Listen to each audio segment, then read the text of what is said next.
Hello, and thank you everyone for joining us. I am very pleased to be able to introduce you today to Dr. Ryan Abbott. And as you saw from the screen while you were all being added into the conference, we're here today to talk about a work created by the Creativity Machine. And the name of the work is A Recent Entrance to Paradise. Let me introduce you to Dr. Ryan Abbott, who is Professor of Law and Health Sciences at the University of Surrey School of Law. He is also Adjunct Assistant Professor of Medicine at the David Geffen School of Medicine at UCLA, and partner at Brown, Neri, Smith & Kahn, LLP, and a mediator and arbitrator with JAMS Inc. So he keeps himself pretty busy. He's the author of The Reasonable Robots, Artificial Intelligence and the Law, which was published in 2020 by Cambridge University Press. And he's published widely on issues associated with life sciences and intellectual property in leading legal, medical, and scientific books and journals. His research has also been featured prominently in the popular press, including in the Times, the New York Times, the Financial Times, and other media outlets involving time. The dad jokes are all Dr. Abbott's, not mine. Professor Abbott has worked as an expert for, among others, the United Kingdom Parliament, the European Commission, the World Health Organization, and the World Intellectual Property Organization. He is a licensed physician and a patent attorney in the United States. He's a solicitor advocate in England and Wales. Managing Intellectual Property magazine named him as one of the 50 most influential people in intellectual property in 2019. And again in 2021. And I think after this case, we'll be hearing a lot more about him in 2022 as well. So thank you, Ryan, for joining us and for helping us learn more about this project. I'm going to start just by giving a little bit of background on this case and then jump into some questions with you. And I'm presuming that folks are familiar and that's why they joined, but for folks who might not have read the Valentine's Day letter that Ryan and his client, Dr. Thaler, received from the Copyright Office, the Creativity Machine and Dr. Thaler received a rejection from the Copyright Office on February 14th, but the saga started back in November of 2018 when Dr. Thaler filed an application for copyright registration. And the author of the work was identified as the Creativity Machine, with Thaler listed as the claimant, and that was as a result of a transfer, which Thaler described in the application as resulting from ownership of the machine. And in his application, Thaler explained to the office that the work was autonomously created by a computer algorithm that was running on a machine, and that he sought to register this computer-generated work as a work for hire to the owner of the Creativity Machine. The Copyright Office refused to register the claim and said that it lacks the human authorship necessary to support a copyright claim. Thaler, as is his right, requested that the Copyright Office reconsider its initial refusal to register the work, and argued that the human authorship requirement is unconstitutional and is unsupported by either statute or case law. So the office reevaluated the claims, but held its ground and concluded again that the work lacked the required human authorship necessary to sustain a claim of copyright, and said that Thaler had provided no evidence of sufficient creative input or intervention by a human author in the work. There is a procedural process in the Code of Federal Regulations, 37 CFR 202.5, that provides for a reconsideration procedure for refusals to register by the Copyright Office. That sets up a Copyright Office review board that is comprised of the Register of Copyrights, the General Counsel of the Copyright Office, and one other member of the office that's selected by the Copyright Office to review prior rejections by the registration program. And Dr. Thaler took advantage of that process. As part of that process, the applicant has to include the reasons the applicant believes the registration was improperly refused, and must address the reasons stated by the registration program for refusing registration. The USCO reviewed this application by Dr. Thaler and ultimately again rejected, claiming among other things that Thaler was renewing arguments from his first two unsuccessful attempts, was making policy arguments that the office should register copyrights in AI generated works that were relying mostly on policy grounds, and failing to address the office's requests to cite to case law supporting his assertions that the office should depart from its reliance on current jurisprudence. And with regard to the second argument that Thaler had made, regarding that the work should be registered as a work made for hire, the office largely seemed to view that as dependent on its resolution of the first argument that Thaler made. Since the AI was not a human being, the office seemed to view that it could not enter into a work made for hire agreement either. In its analysis noted that relying on the treatment of corporations as people under corporate law is unavailing because corporations are composed of collections of human beings. Also explained that work made for hire doctrine speaks only to who the owner of a given work is. So, it doesn't really answer the question at hand. So with that background for folks, let me turn to Ryan. And if you disagree with anything or feel that things are mischaracterized, please, say so in your answer to questions as we talk this afternoon. But let's kind of start with some more level setting and maybe even back up kind of behind all of this registration background and ensure that the listeners understand what AI is and what specifically the creativity machine is and does. And just tell us about the machine and Dr. Thaler and the project. How does the creativity machine create? No, thanks so much for that. I mean, at the outset, let me say it's a real pleasure to be here and it's exciting. There's a number of people who are interested in hearing about this and appreciate you hosting me and running with the dad joke, which, still amuses me, which I guess it really isn't that funny, but I guess that's what makes it the dad joke and the fact it's amused me for 10 minutes running straight. Also, it's way better hearing about the case from you than me, and I wish I had recorded that and can play it in the future to not repeat it, but I think that was an excellent summary.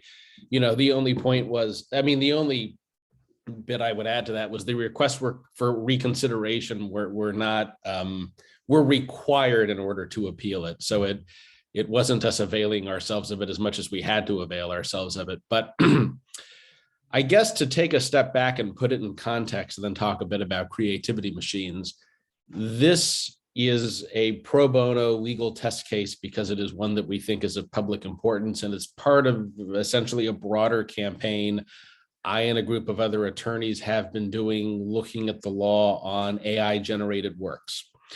And some of you may have heard of our patent test cases. So we filed for patents on 2 AI generated inventions in 2018.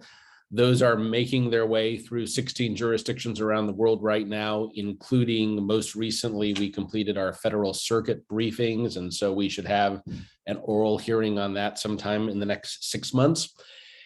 And at the same time we filed those, I filed these copyright filings, and they have only just popped into the public consciousness because somewhat unexpectedly, after months and months of saying, hey, are you going to make a decision about this, on Valentine's Day, showing, I guess, the Copyright Office also likes dad jokes, they popped out with their rejection. So, so the next step in that is to appeal it to the DC Circuit. And there are a number of levels on which I think the case is interesting and why we think it's one of public importance. And at a very general level, it has to do with how our legal systems are going to accommodate behavior being done by an AI that is, replacing or complementary to behavior that was traditionally done by a person. And, kind of specifically pulling out a couple of elements of this case, the Copyright Office correctly pointed out that 100 years of Supreme Court and lower court jurisprudence has talked about authors as people, dating back to the trademark cases in the 1884 case of Borough-Giles v. Cerrone, which we can talk about. But hardly surprising in 1884 that you would think about authorships in terms of a person, and you probably wouldn't be thinking too much about machines doing creative sorts of stuff.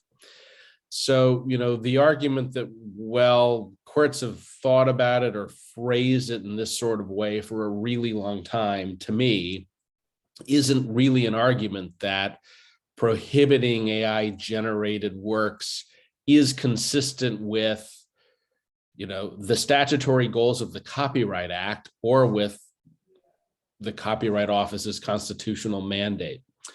And so these cases were brought for a few reasons. One, because industry needs, but doesn't have a whole lot of guidance on this. It's interesting that people have been talking about computers making copyrightable sorts of things since the 60s, at least, but more or less as an academic sort of issue, because the stuff that AI made, by and large, really wasn't that valuable.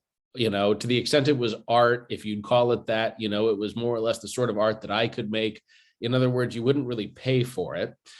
And that's been the case up until really just the past few years. You can now go to, there's a website, the name I'm going to struggle coming up with, but there's a website that has like a list of AI creative work generators you can go engage with.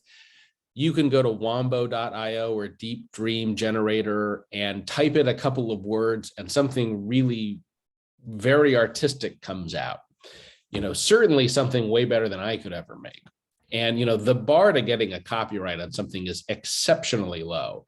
I think, unlike with AI and patents, where people sometimes say, well, is it really the AI making the thing, and can an AI really do that? No one questions that an AI could functionally make something that would get copyright protection. After all, I could screenshot this page and that would get copyright protection, and that really isn't much at all. And it is at the point where these sorts of things have value. Christie's famously sold an AI-generated work in 2018 for about $500,000, although there were people involved in that. AI art galleries are not uncommon. NFTs, which people are prepared to spend mind-boggling amounts of money on, are often AI-generated now. If you go to the OpenAI jukebox, music there kind of sounds okay. And I suspect in a couple of years, an AI is going to make a song that's playing on the radio and is generating streaming royalties, rather there's a question, will that be generating streaming royalties and who gets those royalties? So, in part, this has gone from an academic problem to a commercially important problem, and there's so very little guidance on this question for industry and applicants. There is law in the United Kingdom that says you can own copyright on this sort of thing, and there's only ever been one case on that, and it wasn't even really directly on that issue, again, because A, this probably didn't have the same level of commercial value, B, the law made it clear that if you were inclined to challenge it, there'd be no point. The law was there. and then there's not a lot of litigation on subsistence of copyright in the UK, associated with copyright infringement. Whereas in the US, there's never, ever been a case on this. And it was high time that applicants have a bit more guidance about, well, what do you do when a machine makes something? And, it is also the case that in areas you might not think about, AIs are generating a lot of traditionally copyrightable sorts of things, including code. AIs write a lot of code automatically based on directions given by people in a general sort of way. Whether that's in video game design or even some, fairly mainstream commercial apps. I'm going to jump in and stop you though, because I want to get to all of that and maybe even more specifically than you are right now. But I do want to back up and ask, understanding that it's a test case and intended to provide much needed guidance for industry and for us as lawyers and practitioners. Partially to provide that guidance, we need to kind of understand, what does this creativity machine do and how does it operate, so that we can understand how the courts are going to evaluate it and to give that guidance. So can you just kind of give us the factual setup for that? Sure. And let me do that next. And yes, I guess I was just sort of talking in a bunch of different directions. I actually think, that is one. Well, I think there's a few different answers to this. First, the Copyright Office said, you've said the AI made the thing, and we're not going to dispute that. And in fairness, and so did the Patent Office. And so is every patent office essentially everywhere, with some exceptions in Australia, maybe. But, in fairness, when someone applies for something to the Copyright or Patent Office and says, I am the author, that isn't something that the Patent or Copyright Office will investigate absent extraordinary circumstances. Normally the way that's dealt with, if there is a dispute, is through, a third party action to contest entitlement, either at the Patent or Copyright Office or in federal court. And in part, I think that's sort of not within their remit and not within their area of expertise. So, partly it is they're operating based on this claim we made. Again, in the copyright sphere, there is some dispute over, what it is factually that makes someone a patent inventor and what one really has to do, and whether you could impute things someone is doing to make a machine that makes an invention that I think doesn't really exist in the copyright sphere, because the bar for doing this is so low. There's very little question a machine could do it. And a wide variety of different machine architectures, from neural networks to, genetic programming to conventional rule-based AIs, make this sort of art. I think the way the Copyright Office has looked at it, and the way commentators have looked at it, like the Cantu report and the OTA report cited by the Copyright Office, I don't think they cited the OTA report, was essentially, if you look at what it is that the machine and the person have done, is the person doing something that requires, input, originality and creativity, and is the machine essentially a tool that is helping them express their originality like a paintbrush? Or is the machine essentially doing the thing that would make someone an author? So here, the machine was programmed and built by someone, which in this case was Dr. Thaler, but without any direct control over the sort of art that the thing would make. And Dr. Thaler has been designing neural network-based AIs for literally decades. And, essentially you have a neural network that you train on data. So you show the neural network a bunch of pictures, and that alters connection weights between the neurons, or between each artificial neuron or node. All of the nodes are connected by algorithms, which are all the same algorithm. And as the network is exposed to pictures, this alters its connection weights, and that is how it stores data. And you could, for example, show that network one of the pictures it was trained on, and it will tell you whether it has seen that picture before. It then essentially, with somewhat randomly, alters its own connection weights, which essentially corrupts the data it has already seen. And so essentially what you get is an amalgamation and variations on, pictures or paintings it has been exposed to. So if you showed the thing 40,000 pictures, it would start, altering its own connection weights and putting out essentially random variations, combining elements of photos or coming up with entirely new variations on the photographs it saw. And that's fundamentally how the machine works at its most simple level. In more recent iterations, it has lots and lots of neural networks working together to do things. But this was one of, was a piece of art generated by the machine from 2014. I think the key here is that Dr. Thaler, who owned and operated the machine, wasn't trying to make this specific piece of artwork, didn't do anything to directly express originality or creativity with respect to this particular artwork. And so in that sense, the machine was, traditionally occupying the role of the author. So one thing that I think I've read about this artwork is that it was supposed to be the imagining of what paradise looks like, or like, the dying brain's imagining of what paradise looks like. Am I misremembering that, or no, that's right. Well, yeah. And Dr. Thaler has done some of which is a little tangential to the copyright argument, but I think very interesting.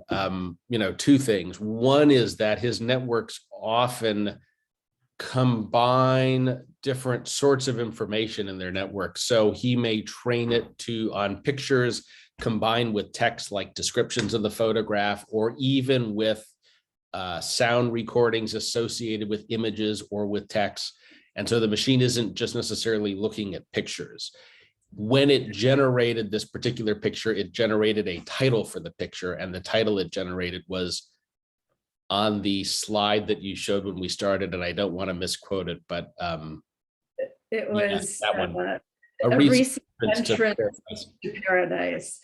And so the reason that I'm asking this is because, some of the other AI, painting projects that I'm familiar with, or that a lot of people would be familiar with, are, for instance, the Rembrandt project, where you train an AI on, all of the various nuances of how Rembrandt painted, and then set it off and say, paint me a new Rembrandt. And so there, you are giving them some sort of instruction. You have an expectation of what the end result is going to be. And I guess I'm probing, did Dr. Thaler have any expectation of what the end result is going to be, even saying like, oh, I expect something that looks like a dying brain's imagining of paradise? And does that give some input, some control of a human over what the AI produced, at least arguably? Sure, no, great questions. Let me give you the Dr. Thaler answer and then kind of take a step back on that, because it's a good point. No, in this particular case, it wasn't given any direction in terms of the sort of art it should come up with or the title it should come up with. So he didn't have creative input at that level. The dying brain thing is a series of experiments he ran on neural networks, in which he basically started severing connections between networks in a way that would destroy the neural networks, to simulate, what might happen with a dying brain, a dying, natural brain, and found that when he did that, the neural networks tended to engage in bursts of creativity. And he theorized that that may represent, the phenomenon that occurs when someone is having a near-death experience, and they have some of these kind of end-of-life insights, that may be more or less what's happening. I mean, I think that there are some fascinating arguments in terms of how similar are neural networks to what's going on in the human brain. I tend to think as a legal matter, those shouldn't be relevant to the copyright issue, but they are certainly very interesting philosophy of mind questions. Now, in our case, I think this is kind of on the far end of autonomy of an AI doing something. But then there are a whole category of cases where someone gives more input to a machine than we gave here. And the question is, what as a matter of fact makes someone an author in that circumstance? Could there be a joint a joint authorship sort of scenario, which might have commercial relevance if, for example, we were to recognize AI authorship and you were using an AI belonging to, Facebook to make a new painting, and you gave significant input and it gave significant input, would Facebook have some rights to the painting, which would probably all be worked out by contract. But if it was the case, and it is the case in some of these apps, and perhaps the next Rembrandt, that someone did exercise some significant level of creative control, it would really be a factual question about, well, what level of control and input was necessary specifically with relation to that piece of art. And so I think that will, depending on how this case comes out, or in any case, be a series of questions courts are going to have to address. Well, and of course, my next obvious copyright question is what input should the person, the human artist giving the training input have in that whole decision process, right? If it's not the next Rembrandt, but it's the next, imagine I actually had painting abilities and it's the next Sandra A stars, right? Should the AI be trained on my, brilliant creations and create the next Sandra A stars painting? Perhaps I would, think that I deserve some, joint authorship in that resulting work as well. What's the thinking there? Well, that's a good point. I mean, it so happens that CPIP Squared recently hosted a symposium on an edited volume that I am editing on AI and IP, and that your very own Sean O'Connor drafted and contributed a chapter looking at style, musical style, from the perspective of AI and copyright, and noting that style is not something that has traditionally been well protected by copyright or trademark laws, but that the fact that an AI can emulate someone's style suggests that it is, in fact, more objective and reproducible of a phenomenon than the law tends to give it credit for, and that this is probably something that copyright law ought to protect. I certainly there is an argument if the machine was trained on your works, which, would not be in the public domain, unlike Rembrandt, who hasn't been around a long time, that they are derivative works and they are infringing your work, right? So that is one argument. Now, if the work isn't something that a observer would necessarily associate specifically with any of your works, if we couldn't find the elements of copyright infringement to one of your specific paintings, but it was done essentially in your style, I think that does raise some interesting questions about whether that is an infringement of some sort of right that you have as an artist. And I think that will be another, not raised by our case, but another particularly important question. It may even be, it may be fairly easy to train an AI in the style of your painting.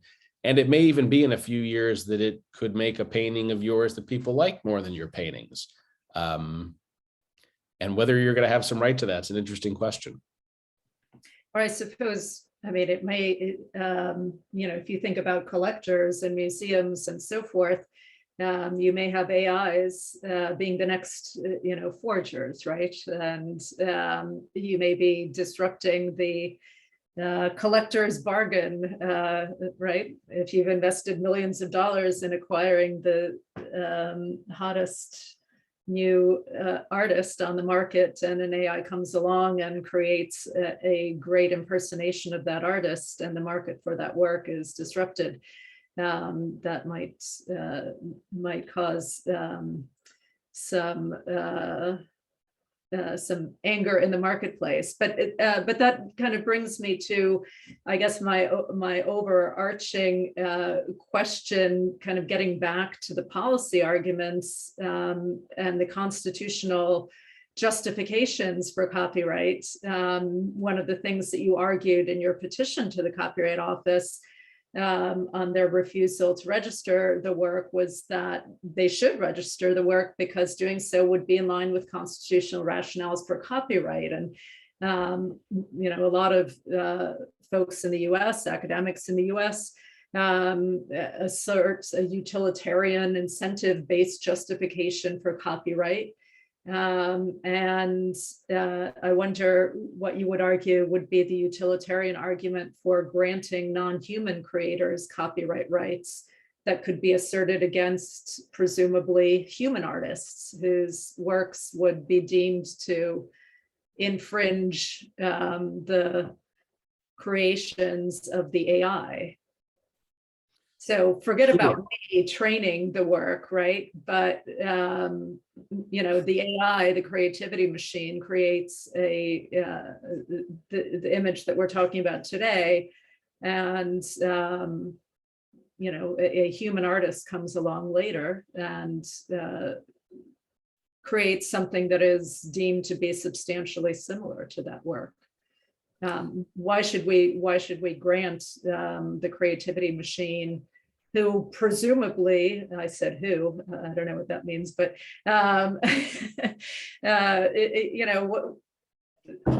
if starving artists are presumably going to create work, just because they're artists and motivated to create, wouldn't a creativity machine create because Dr. Thaler presses the button and says create?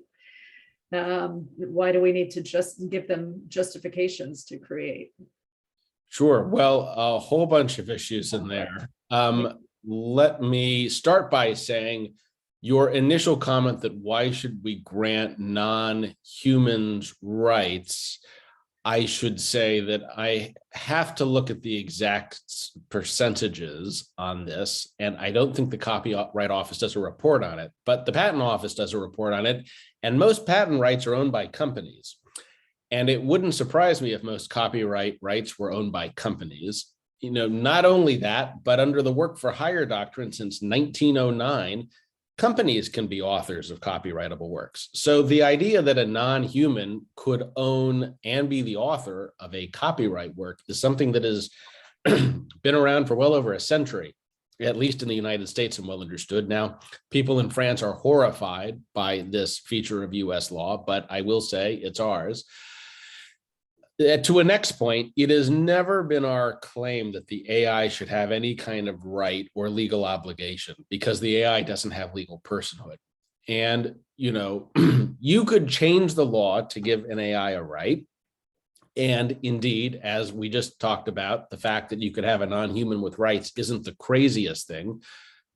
Corporations have been getting an expanding series of civil rights in the past few decades.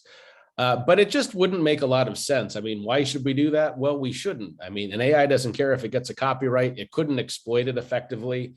Someone could figure out something clever on a blockchain, no doubt, but I mean, why? But the people who do care about copyrights are the people who are going to be building and making and using these machines, which are often very expensive sorts of investments to make. And you asked about the utilitarian basis for copyright law. Well, there's a lot of goals of copyright law, but one of them certainly is that the creation of socially valuable works. So if machines are making art that people want and music that people want to hear, then that is the sort of activity we should be encouraging through copyright law. And the way we have traditionally done that has been by granting copyright protection to, in this case, the owner of the machine. And that is really just how it works out with employees working for businesses where they make copyrightable works. Now, with copyright, a little more than patents, there's, a bit more of a moral rights argument that, well, sure, maybe the financial beneficiaries tend to be publishing houses and music houses rather than directly as much individual authors, but, we want to protect authors' moral rights in their work. I tend to think that allowing AI-generated works to be protected and listing an AI as an author would do that, because it would be clear when a work is human or machine generated. And one of the other ways of dealing with this is just by having the AI make something and not disclosing that the AI made it. If you have an AI that makes a song that is making a lot of money on the radio, it's very tempting to say you made that and the AI isn't going to complain about it, and that will only come up maybe as an issue in litigation, but most artistic works aren't litigated.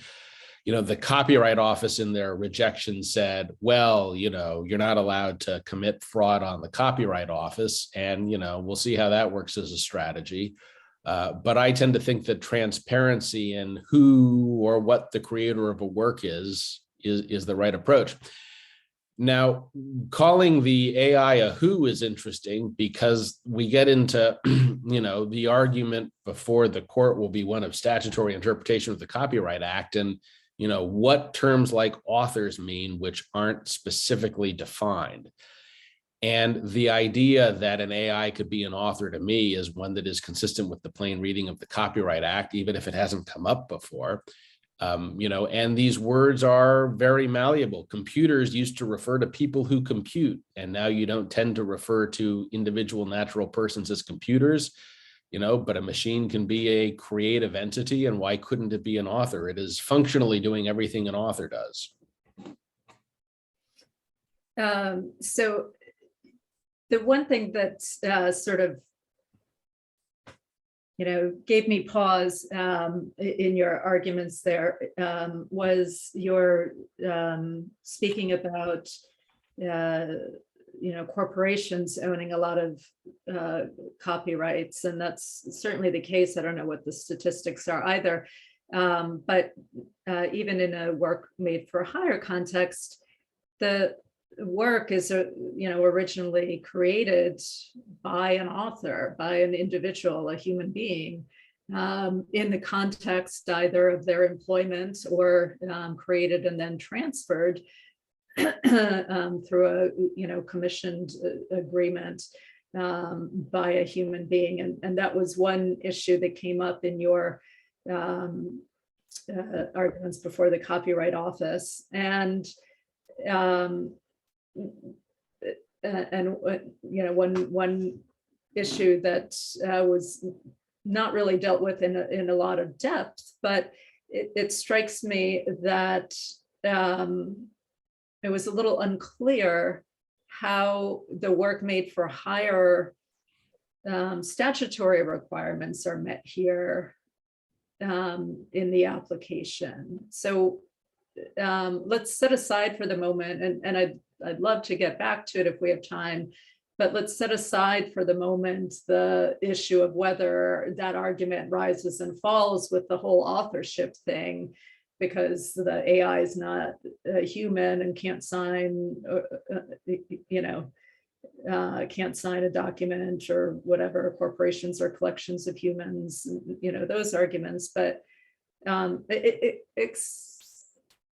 explain to me how the work made for hire statutory requirements are met. Sure. Well, and to preempt the second point you were going to raise, I think it does rise or fall with the human authorship requirement. If it is the fact, or if it is, well, that doesn't quite work. If it is a legal requirement that you have a human being who is deliberate, who is directly authored a piece to have it protected, then you couldn't protect an AI generated work. And then it hardly matters who would be entitled to it or whether work for hire applies, because you wouldn't have something that could get copyright. So who cares, right? You would first have to decide, a court would first have to say, or depending on how things work out with the courts, a policymaker would have to say, we don't like the way courts have come out on this, and maybe we need to change the law. That in fact, if an AI traditionally does the work of an author, you can have protection, right? Then this leads to the next bucket of questions, which is who owns the thing? And, for the reasons we explained, an AI wouldn't own it because it doesn't have legal personality. And one way of dealing with that is under the work for hire doctrine, where you have a statute that says, something is a work for hire if it is done by an employee in the course of employment, or then there's a few other provisions in section B, 10, I don't know, I have to go back and look at it, but it's in there. So I think there's essentially two arguments to this. One is that, well, that section doesn't necessarily prescribe the only ways, that prescribes one mechanism by which work for hire can apply, but common law rules of property ownership could also apply. So for example, in the patent cases, we essentially argued that even without a statutory system for assigning an AI generated invention to a company that owns it, that common law rules of property ownership dictate that outcome. So for example, if I own a fruit tree, I own fruit from the tree, and there's generally no statute that says that, but that is, a common law rule of ownership, sometimes called accession, dating back to Roman times. And incidentally, with, a long history in Jewish laws, we just dealt with this at the Israeli Patent Office, or it could be, under a principle of first possession of unowned property. If I own a 3D printer that makes a physical painting, absent third-party claims of entitlement, which is another interesting avenue, I own that painting. No one would question that, and that is again accession.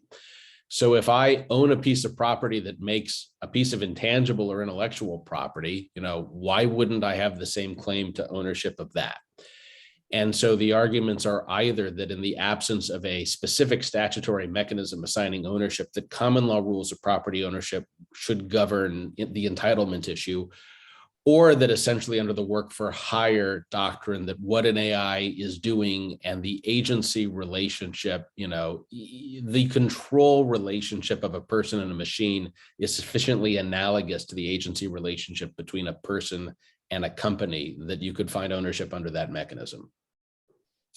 Okay, that makes sense, except the first explanation to me sounded more like the relationship between, a person and a machine is more like the person using a tool rather than the machine creating autonomously. So I don't think of a 3D machine printing something off as the machine creating autonomously. I think of the 3D machine, and this may change obviously over time, and but I think of the 3D machine printing something off as I have given the 3D printer instructions, and I expect when the 3D machine printer follows those instructions, I'm going to get a particular good out of it. I'm not going to get something totally surprising at the end of the process. Right. Well, this is why, a couple of things. First, we could have hooked Abbott up to a 3D printer without too much difficulty and had it come up with the art and make a physical copy of the art. If that changes the way you think about it, for me, I don't know whether the machine does something I'm expecting or not should govern whether I own its output. A machine is fundamentally a piece of property owned by someone, but let's say by me.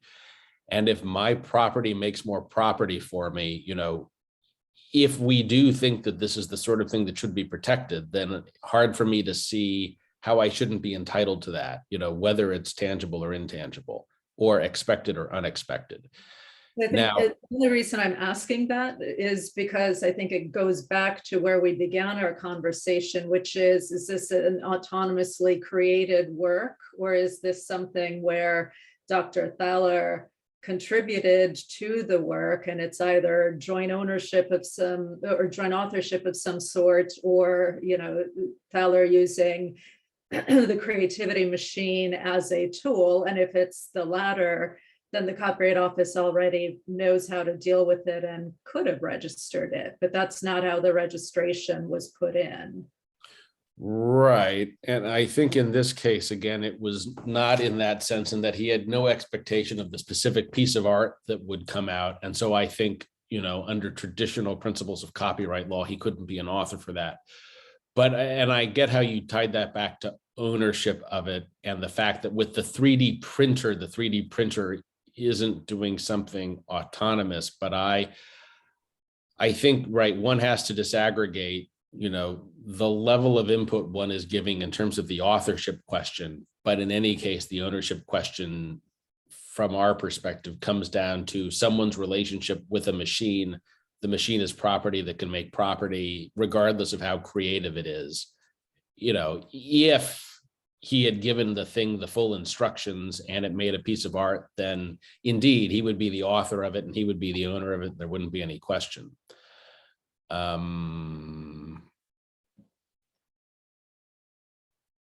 I feel like I was going to say something else, but then I just stopped talking. Well, that's fine. That's a good place maybe to allow the audience to ask questions and for both of us to stop talking. So we have a number of participants, and I have folks on, let me put them on gallery view, and at least at the bottom of my screen, I have a button that says reactions. And if you click on that button, it gives you the opportunity to raise your hand. And if you raise your hand, then I can call on you and you can unmute and ask a question of Dr. Abbott. And if you don't, then I will continue asking him questions. Oh, I see a question from Dalton Klein. Please go ahead and unmute yourself. Hi, Professor Abbott. My name is Dalton. I'm a 3L at Brandeis at U of L. So I actually wrote my note for law review on copyrightable authorship in AI produced works, and so I used the copyright decision. So it was like about the one that we've been discussing. So it's really very fortuitous and serendipitous that that decision came out in the midst of my writing it. So my question is about what you think the most likely outcome for the market would be, or like a likely hypo, I suppose, if the ultimate decision by the Copyright Office were that AI produced works could not receive any kind of authorship protection, and therefore that works would kind of, I guess, just enter into the public domain. More specifically, if the Copyright Office is not going to investigate claims of authorship, and if someone like uses a service like Artbreeder or Gambreeder, and they produce a work and they want to register it and it gets registered, what do you think the practical implication of that suit is, of the decision will be, if the actual issue of authorship is so unlikely to come up, except in the context of like a corporation litigating something? Got it. Well, first I was going to express some surprise. You already managed to write a note involving that copyright decision, but well done you. Keeping it topical. You'll have to submit an amicus brief then to one of our cases. You could just submit your note. What do I think the impact will be on the market? Well, I mean, I think it would be similar to denying copyright to people in some areas, or to companies for things people have done. I mean, that wouldn't get rid of all copyrightable work. There are plenty of things people will make regardless of copyright protection. So for example, all these open access AI art things, like the ones you mentioned, are probably things people made because they were technically interesting. They wanted credit for doing it. They wanted academic credit. They wanted to be better known in their communities. It wasn't that costly and it was fun for them to do. People are creative without copyright law a lot, right? When aren't they? They tend to be less when it requires a lot of investment, like writing a book, like making a, Hollywood movie, like, where you're a very commercially focused enterprise like a newspaper. So I think that some sorts of AI creativity will just sort of march on happily as they were, but the sorts that really require more commercial investment probably won't. Or you will get some interesting market dynamics like, some newspapers like the Washington Post or 10 Cent, not that 10 Cent's a newspaper, but it operates some news services, may use AI to write short things if it doesn't really care about getting them plagiarized so much. And maybe if it's kind of trusting that not that many people are going to realize an AI wrote it fast enough to rip the thing off, but investments in something like an AI making a commercially viable movie, I think will be much harder to come by unless someday it just becomes the case that AIs are so incredibly good at doing stuff that there really isn't much investment you need to get there. But I think that's not going to be the case for a long time. And I think we'd be better off with having that investment made now.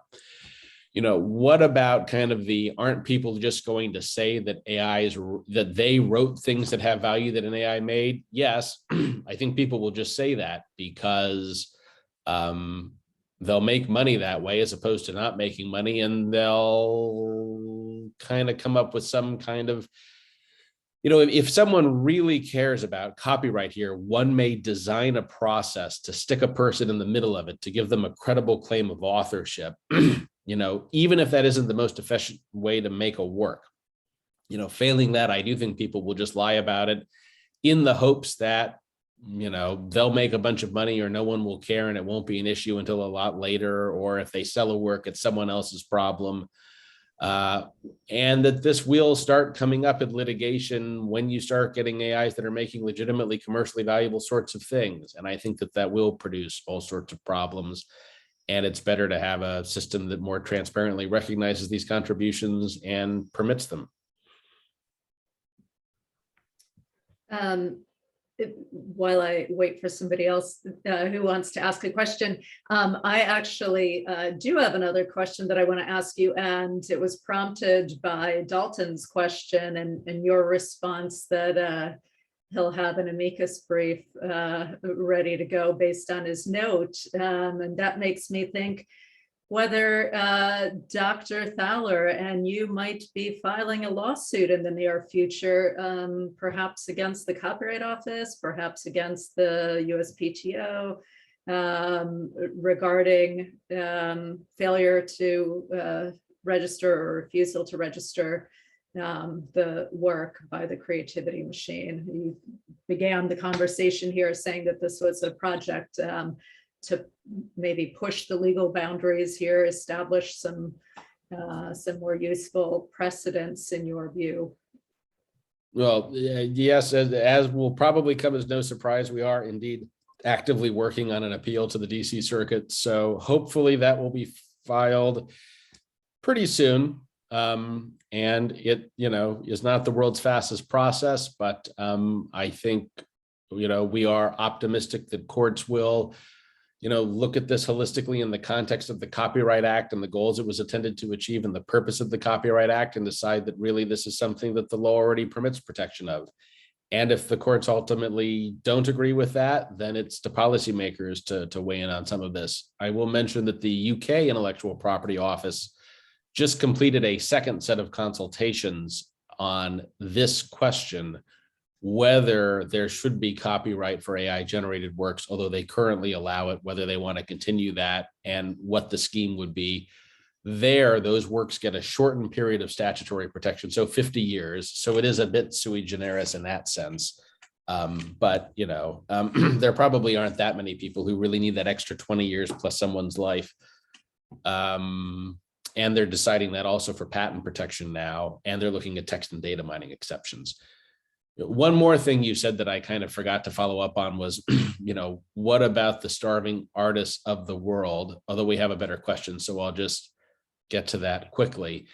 And my own sense of that is, people shouldn't be doing things that machines could do a better job of doing, whether that's someone in Brazil being an elevator attendant because the law requires it, or if you can get an AI to teach law students better than me, by all means. When machines pick up new capabilities, we have historically transitioned people to doing things that are more socially productive, all with net gains across the board, albeit without such great transition mechanisms for people. But that's something we could do better. And if we ever get to the point where really there's just so much stuff a machine could do, a person couldn't do much, the only point of having separate laws for AI and human behavior would be to have protectionist laws for people. And that really isn't a socially productive sort of outcome. If we ever live in a world where an AI can make every creative thing someone would want, we will have an unlimited amount of social wealth and we won't have to work. And, but anyway, that's veering off in tangential directions. And Brian has a question. Indeed, Brian Alkmeyer. You can unmute and ask. Hi, thanks. Yeah, it is actually along the lines of the, sorry, my lighting here's not very good, I don't think. It is along the lines of the starving artist question. And my question's a little bit too like Sandra A-Star's question earlier about if she was a painter and somebody trained an AI on her paintings. So, but it's kind of coming at this another way. Like, let's say someone's a photographer and they see what creativity machine made, and they say, hey, that's my photograph, or that's quite like my photograph. How would this photographer then go about trying to pursue a copyright infringement claim? Would they, like, if they tried to give like a cease and desist order or to sue for infringement, and would they be in the position of having to try eventually to convince a jury that just looking at the two images, it's recognizably similar? Or what would be legal mechanisms for them to try to get access to evidence about how creativity machine was trained and whether creativity machine had been shown that picture? And then also, why would the court think that the testimony that they got about that, like what reason would there be to believe it was credible? It seems like someone with a lot of technological sophistication and in-depth knowledge of the machine might be able to hide facts from the court and the jury about how how the work of art was made or how the AI was trained potentially on copyrighted works. So I'm just wondering how this would play out in discovery and in like a litigation brought by a human who felt that their art had been infringed. Sure. Great questions. And I just want to circle on something someone said in chat real quick before I get to that. Right. Someone said, which I think was a good point, machines shouldn't be doing jobs human can do better. And what do you mean by better was another comment, really in the context of AI chart. Right. I mean, art's a tricky field, but I think one measure of better is commercial value. I mean, art is worth what someone, by one measure, art is worth what someone is willing to pay for it, which is why I'm not an artist. If machines are just out there making crappy art, as they have historically been doing, then let them do that. No one will want it, and it isn't going to be competitive with people. It will only ever matter if machines make art that is good enough that people like it in preference to either human-generated output or comparatively to human-generated output. And again, if it doesn't, then it doesn't matter. To your question, yes, I think it will work more or less the way that a human infringement would go, and to the contrary, I think that machines are actually much more transparent and objective about what they have done than human authors, right? So you can ask if, Led Zeppelin, ripped off the opening riff to Stairway to Heaven, and, the band members say, well, we were high for most of the 70s. I don't even remember if we went to the, concert of the band we're alleged to have ripped it off from, but ultimately you have a jury that's sitting there listening to two riffs and saying, well, does that sound similar? I mean, so you'd have a creativity machine photo and you'd have someone else's photo. And if it was similar to a jury, one defense would be independent recreation, and there you would actually know, was the machine trained on that photo, or did it just happen to independently generate a photo like that? And that is a question with an actual answer that a forensic scientist could determine. Now, you point out, well, someone might want to,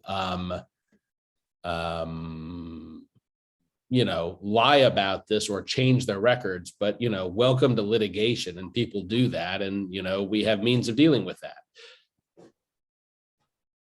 I think we have time for one more question because we're right at 3:59. So I will give that to Bhamathi Vishwanathan, and we'll wrap on that. Bhamathi? Thanks, Sandra. Hi, Professor Abbott. Thank you so much for responding to my chat as well. I didn't want to pester you in the chat too much, so I thought I'd take it live. First of all, I don't really think that we are going to escape the morass of transformative use questions, even if we know what the inputs are, because even as in the case of live musicians, of course, there are multiple inputs in live musicians as well as in machines. How much, how transformative, those questions are not going away just because we can determine that there was an input that was affecting the output, right? And that might have been part of the output.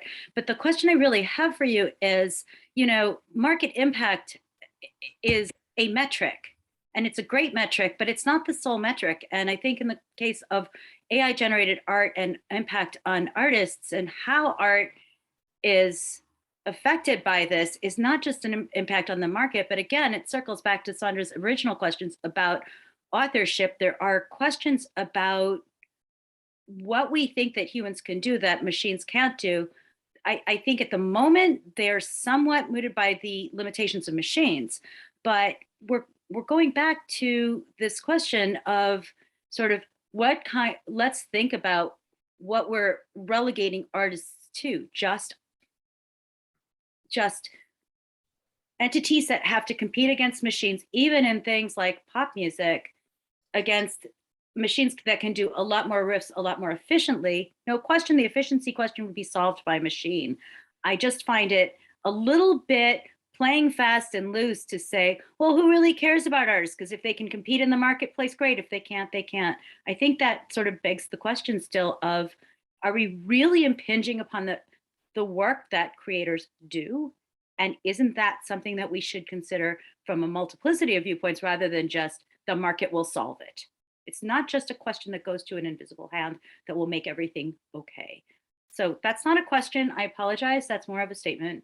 But I do think that your analysis doesn't respect that concern, at least not insofar as I've seen so far. And thank you so much for taking my comment. Right, I know, good comment, question.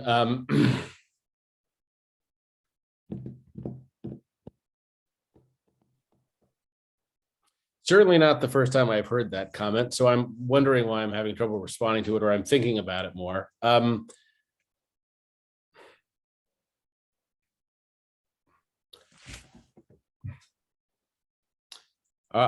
Plus, we're out of time, so I guess I'll try and say two things about this.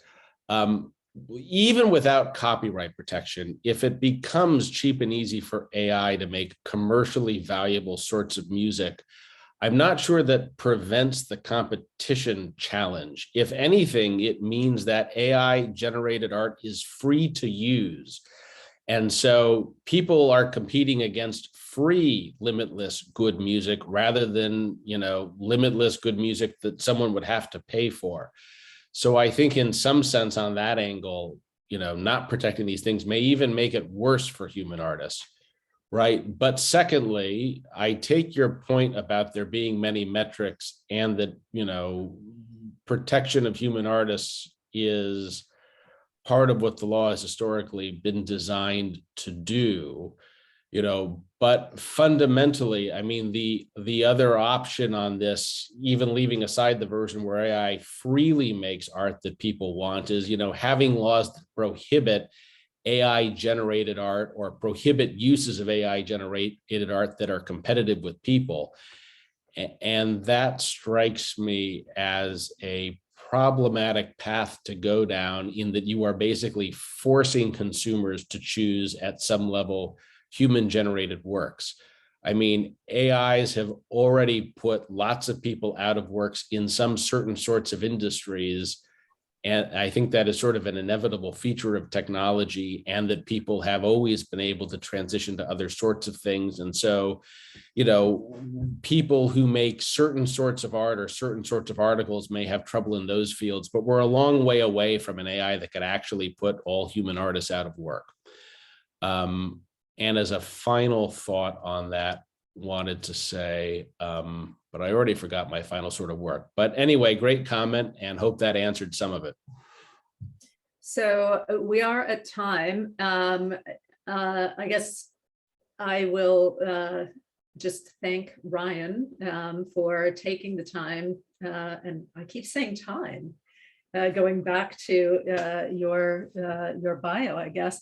But thank you for taking the time to speak with us today and to share your work with Dr. Thaler and on this project overall. And thank you also to the audience for your thoughtful questions and your thoughtful comments and listening. I think what this shows is that this isn't just a quick conversation and a quick conclusion to the question, but that indeed this is something that we will all be talking about for a while and pondering for a while, and that it will likely be resolved in a number of forums, potentially simultaneously. So hopefully to be continued here and elsewhere.